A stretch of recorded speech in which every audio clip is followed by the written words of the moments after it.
r/AskReddit. Teachers of Reddit, what the worst thing that happened on a school trip? I'm going to keep it light on specifics for obvious reasons. TL. Doctor at the bottom. We have a week each year when most of the school, especially the older kids, go off around the country and do outdoor adventure stuff like camping and hiking, seeing places they don't usually go to, etc. Colleagues took a bunch of 9th graders on a hike in a forested area. They were planning to go to a particular location, but it had been too wet recently, so they didn't go, and the guide told them there were some good natural pools to swim in not very far away, so they went there instead.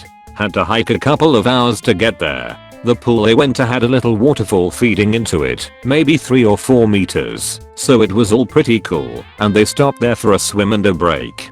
Kids were jumping in from above and swimming around, having lunch on the side of the pool and that kind of stuff. Some of the boys decided to try to go behind the waterfall, but the force of the water was too strong, and they got sucked under. Some of them were struggling to get away from the undertow, or whatever you call it. Their friends were dragging them, trying to reach them with branches and stuff. My friend, who was one of the teachers, jumped in and tried to drag the boys out. One of the kids was holding on to him while they tried to swim free, but he couldn't hang on. Guess the kid ran out of strength or something. 2 boys drowned. They couldn't find their bodies until the next day because it turned out the force of the water pushed them down beneath the waterfall and they got hooked under some kind of ledge. Police divers came along and searched all night.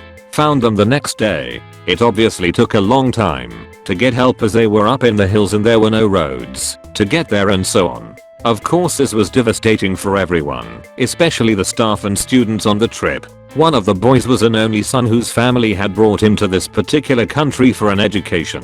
The grandfather had apparently advised against it as he didn't think it was a good idea. The other boy was the eldest son of a very influential regional family. It turned out that his mum hadn't given permission for him to go swimming on the trip. Of course, there are all kinds of forms, permissions, and agreements that the parents have to sign. His hadn't been. One of the teachers saw that it hadn't been and asked the kid if his mum would be okay with him swimming, and of course the kid said yes. The local guide, who had suggested going to the pools in the first place and who assured them it was fine, denied any responsibility and put it all on the teachers.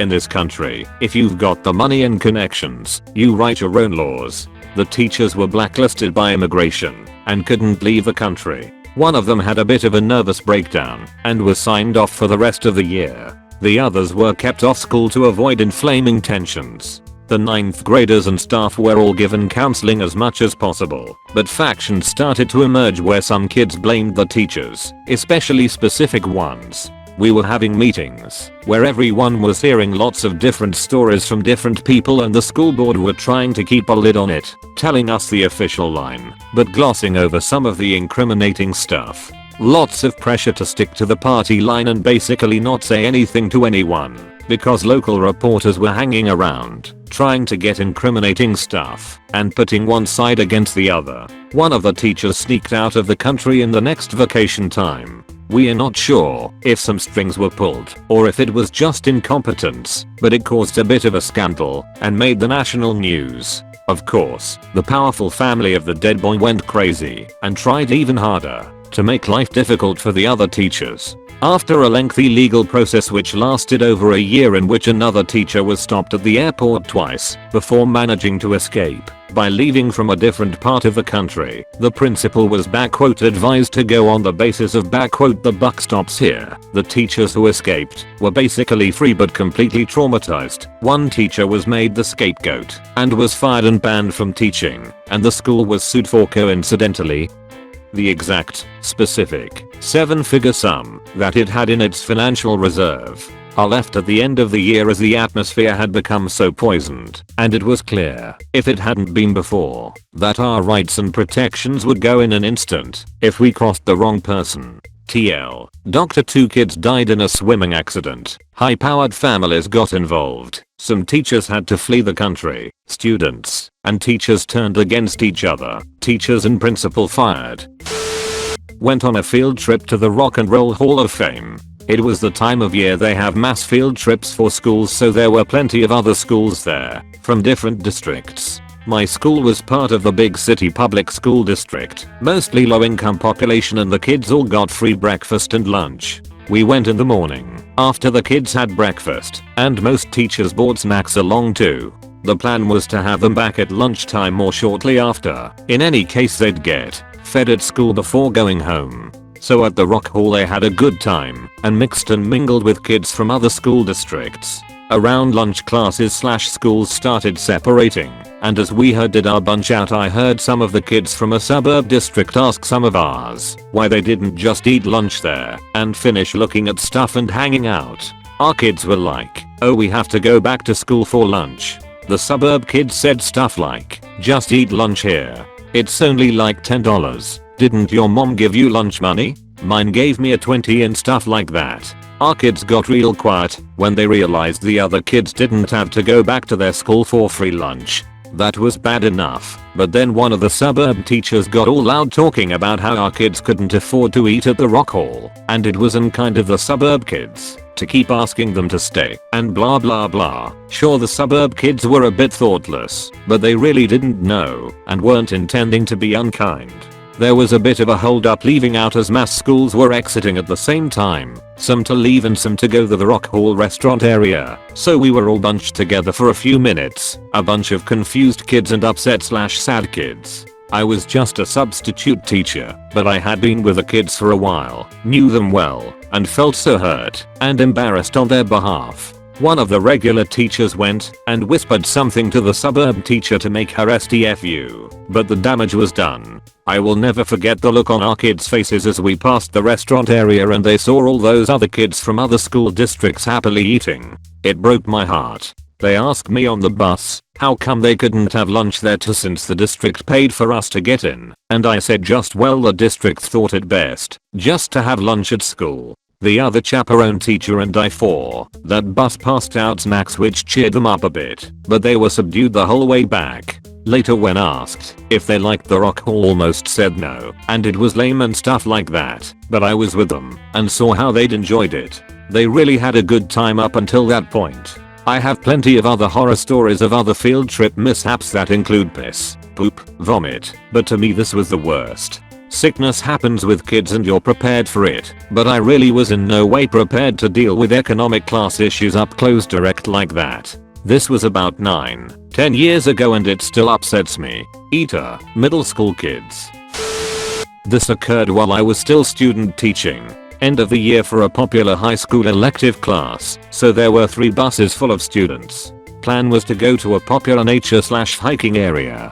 Buses dropped everyone off at one end of the park and then drove around the other end where the hiking trail ended. We'd hike along the path, see some nature and stuff, and then eat lunch on the other end of the park. Note, the hiking wasn't advanced or anything, but there are some narrow paths and steep drop-offs in places. Since there were a lot of kids, we chaperones were interspersed throughout, with one experienced teaching bringing up the rear so no one got left behind. Everything goes well, and we finish lunch and board the buses around 1 in the afternoon. My bus was set, so we waited for the other 2 to confirm they had everyone, and waited, and waited.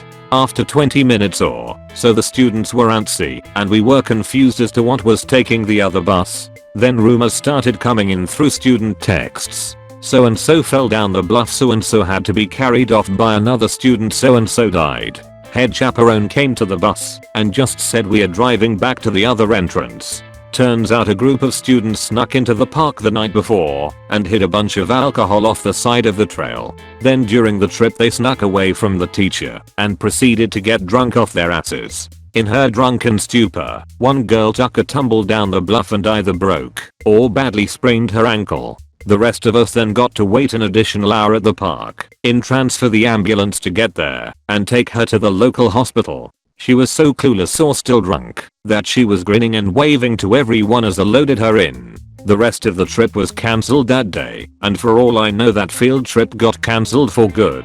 10th grade in German high school, 15 to 16 yo. In 1985, Cold War era, our class went for 1 week to Prague, in then communist Czechoslovakia. One of the students was a self-professed neo-Nazi, which was totally out of whack with the rest of us and nobody really wanted to have anything to do with him. Anyway, one evening in the hotel, I hear some weird music start blaring, and then suddenly a huge argument in the next room erupts, where the Nazi and 3 others stayed. We had 4 PPL bedrooms. Curious, I walk over, open the door, and see the weirdest scene. First, I notice a boombox standing at the open window, BTW. It was already dark outside. The strange music I heard is now unsplittingly loud, and after a moment I realize that it's actually Nazi German marching music with a soldier choir singing Nazi hymns, blasting right out into the communist night. Next thing I notice is the quite overweight Nazi in his black Doc Marten standing next to the window, holding a seriously huge hunting knife up. No effing idea how he managed to get that over the border. We came by bus and weren't frisked all too thoroughly, though. And in front of the round spectacles wearing one ape fascist stands a friend of mine, trying to get at the boombox to shut it off. I then start yelling at our Nazi fella and my friend seizes the opportunity to throw something, a shoe, I think, but never asked, which hits the boombox, topples it and the thing falls out of the 2nd floor window, crashing on the street below. Silence. Then Nazi boy freaks out, storms at us with blade raised, and we both make it out of the door in record time, along the corridor, into our room and lock the door from the inside. A second later we feel the door shudder, and Nazi boy hammers against it, screaming on top of his lungs that he's going to kill us. This goes on for quite a while, until he finally leaves. An hour or so later we dare to open our door. The corridor is empty, but we see on the outside of the door a dozen or so deep knife blade shaped holes. Didn't sleep well that night. PS During the whole incident no teacher came, and nobody from the hotel as well. Next day we learned that both teachers and most of our class were out drinking that night and were totally oblivious to the whole incident when they came back late. Nazi boy behaved next morning as if nothing had happened and nobody asked about the knife marks on the door. The hotel staff either didn't notice or decided not to bother their capitalist guests, I assume. Anyway, my friend and I decided without much discussion not to tell the teachers, out of some youthful notion of silent heroism or perhaps also because we thought we might get in trouble together with Nazi boy. I don't really remember. In hindsight, the thing we should really have worried about was the Czech police in communist Prague, of course. The few other students who were also at the hotel at the time had only heard some shouting and banging, and only one asked me what had happened, and I told him we had an argument with Nazi boy, which was nothing new, so that was that. Fond memories of a dilapidated, grey-brown Prague and great beer, though. Not a teacher, but one of the students involved. Last month our class, 17+4 from another school, of people who study Russian went on a trip to St. Petersburg. It was the last night there, and a friend of mine, we'll call him S and I shared a hotel room, had bought 1 bottle of whiskey and 2 bottles of liquor. 6 of us got into one of the hotel rooms and started partying. 3 of us drank a lot, 2 only a little, and 1 drank none. It got pretty wild, music blasting, through the hotel room's television in the bathtub alongside a stool. The liquor spilled everywhere. The third drunk guy gave S some mood-altering pill and he slammed back first into a corner of a cabinet. He threw his clothes and bed sheets all over the place and other stuff. Finally we got him to calm down, put him in bed and he started browsing Reddit. The third drunkard was already sleeping in his room, so the 4 of us, me and the ones who drank less or none, went into the third room. We chilled there for a while, and 3 of us fell asleep. The guy who shared room with the third drunk guy went to sleep into their room.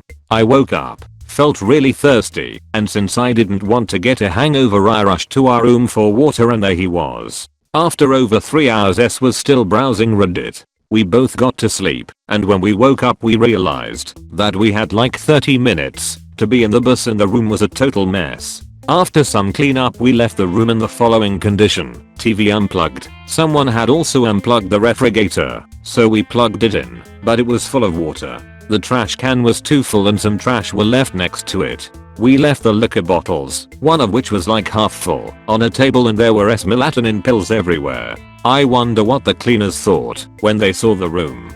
Somehow after all this no one had heard anything, and we didn't get caught even after S threw up in the bus on our way back home. Afterwards S told me that he noticed that during that 3 hours of browsing, he hadn't upvoted or even opened any post. There were nothing in his history. He did pretty much all this again 2 weeks after went on a school trip to China. Probably a bit late to the story, but I'll share an experience I had as a student. During the final year of HS, our school organized a couple week-long trips abroad in Europe. One group went skiing, some groups went to Berlin.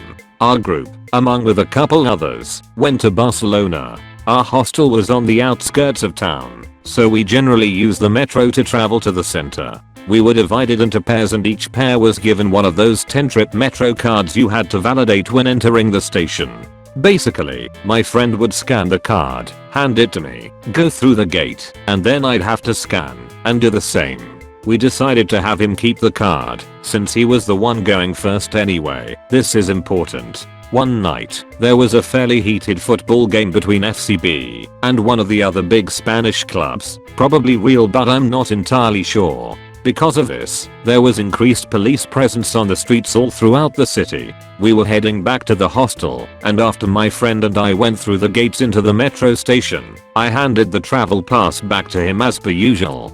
He went on ahead. I hung back to wait for some other friends. As we eventually passed the corner of the tunnel, we were greeted by a line of Guardia Civil. Now, for anyone who doesn't know the Guardia Civil, these guys are not to be messed with. They carry some sort of SMG or PDW, and I've never seen them lift both hands off of the weapon. They give this kind of shoot first, ask questions later vibe.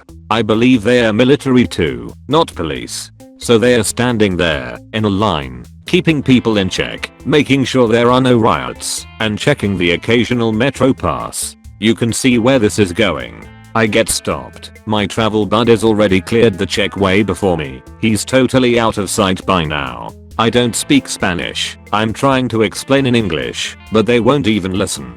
I promptly get pulled aside by not one, but two of these dudes. After what feels like an eternity of standing there, I notice my classmates are seemingly not even aware of what is going on, so I try to move in their direction to get them to fetch my travel buddy to show the metro pass.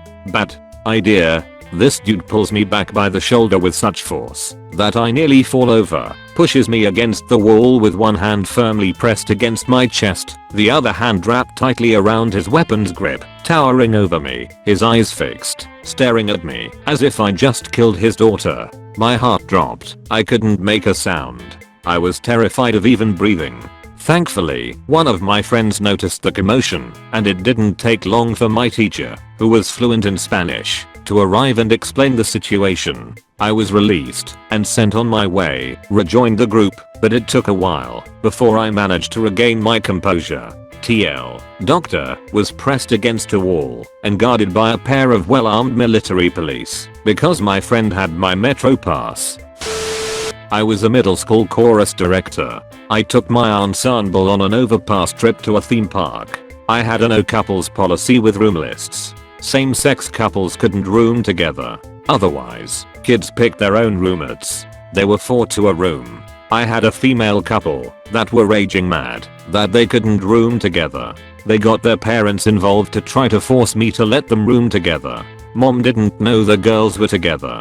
I didn't want to out the kid to her parents, so I lied and said that they get in trouble together in class. The parent was still mad, but dropped it. Because of their last-ditch effort to room together, these 8th grade girls ended up in rooms with 6th graders, since all their friends had already signed up for rooms. We hired an overpass security guard for our trip. In the middle of the night, one of the girls in the pair comes out of her room hysterical, claiming her roommates are bullying her and she needs a safe space. The security guard escorted her to a room where she'd be more comfortable. I'm sure you can guess what happens next. These 8th grade girls have a night of sapphic passion with 3 terrified and confused 6th graders huddled in the other bed, live texting their parents. I wake up to a text from the security guard telling me the room change, in compliance with our safety protocols, and irate emails from the parents of the younger girls. We get back to school, and girls claim I'm a bigot, and targeted them for being gay.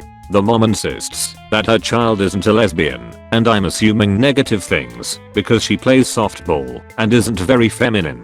because I didn't witness it, there wasn't anything I could do. And since an adult, the security guard, approved the room change, they weren't in trouble for breaking the very clear room rules. Because I lied to the mom originally about why they couldn't room together and refused to ask the kid to her parents, I couldn't press the issue. The younger girl's parents were furious, but their anger was rightly directed above my head. I had multiple chaperones, an overnight security guard, and a behavior contract for the trip. The parent also didn't want to out the kid and they dropped it. The older girls continued to try to get me in trouble for discrimination/bigotry for the rest of the school year. Fun fact, I was the Gay Straight Alliance sponsor at the time. They were members. TL. Dr. Lesbian students pulled a sneaky and roomed together on a school trip. Had lots of lady lovin' in front of their 11-year-old roommates. Parents all got mad for different reasons. Because none of us wanted to out the kids, they got away with it. I spent a year dealing with complaints from the couple accusing me of discrimination and bigotry. Germany here, went on a school trip to Berlin. Generally a 10th grade thing to do, some years ago. Also not a teacher, but part of the class in question. I have only really heard accounts of what happened, but here goes what I recall. Basically we get up early for some museum we were going to visit. Teacher specifically made a point to stretch our budget with as much program as possible to keep the class in check. That morning we all move out, but one student is held back because his face is bright red for some reason. Assistant teacher was sent to the doc with him to get it checked out while we head out. So apparently the doc said it was most likely some sort of reaction to alcohol. Big oopsie. We were all 16 plus at the time, bar that one guy who had to start attending uni at 17 because he was so young, so legal drinking age for beer and wine, but the hotel had a no alcohol rule and the class trip was also supposed to be alcohol free, with the chance of a beer on our last dinner together if everyone behaved. Spoiler. No beers were had. So the guy goes back to the hotel, but manages to drop a message via his phone to warn whoever was still at the hotel for whatever reason. Our teacher also heads back. We stayed behind wherever we were. We met up later that day to get told a couple different versions of what happened by the teachers and the students who were there. Basically this happened. The students managed to get into the guy's room and everyone else that they knew to check and got all of the alcohol out of the rooms, then stored them in some stairwell on the opposite side of the hotel that they knew the teachers were neither using nor aware of. We had pictures going around of the entire platform being full of bottles of booze. This part was not part of what the teachers told us, but the following part was not in the story of the students. They found a bag of weed in the guy's bag that only a few of the students knew about, namely those who bought it with him. The teacher was super mad, sat him in a train home across the country within like 2 hours, and he got drug counseling at school. He's been smoking weed still the last time I saw him. It was the most badass rescue mission to remove evidence, culminating in an entirely different bomb going off. My homeroom teacher has so many stories about school trips and stupid students, and here are some. In a delegation to Poland, the students had 3 hours to wander in a Krakow center or something, and the teacher said over and over that in 3 hours they are gone. Fast forward 3 hours later, they do a head count and find out that 3 girls are missing.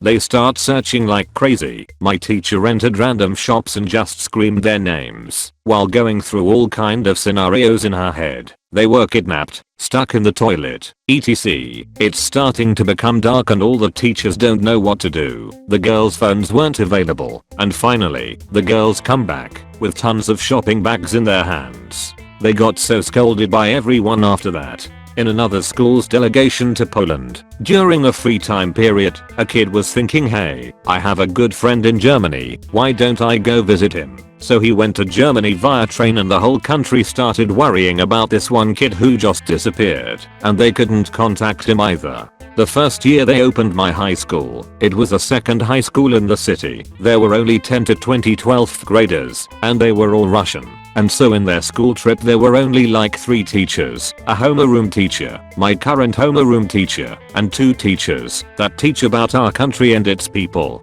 They're also the trip guides. During the nights they take Turns in watching the students and my teacher told us that in the middle of the night the teacher in duty wakes her up and tells her you have to see this, and my teacher all tired and groggy tells him to let her sleep, and what's there to see? In the end she gets up and follows him to the boys' room and she sees all of her students, boys and girls, drunk AF, empty bottles everywhere. They start asking them the obvious questions like were you drinking? From where all the alcohol, and apparently they just brought whole bottles in their suitcases. So the teachers brought their bottles out and started watering the plants around them with the bottles. The kids were crying and begging no, that one costed asterisk asterisk asterisk dollar sign, and that one asterisk asterisk asterisk dollar sign. They apologized properly to the teachers after the trip. Thank you so much for watching the whole video. Please leave a like and subscribe.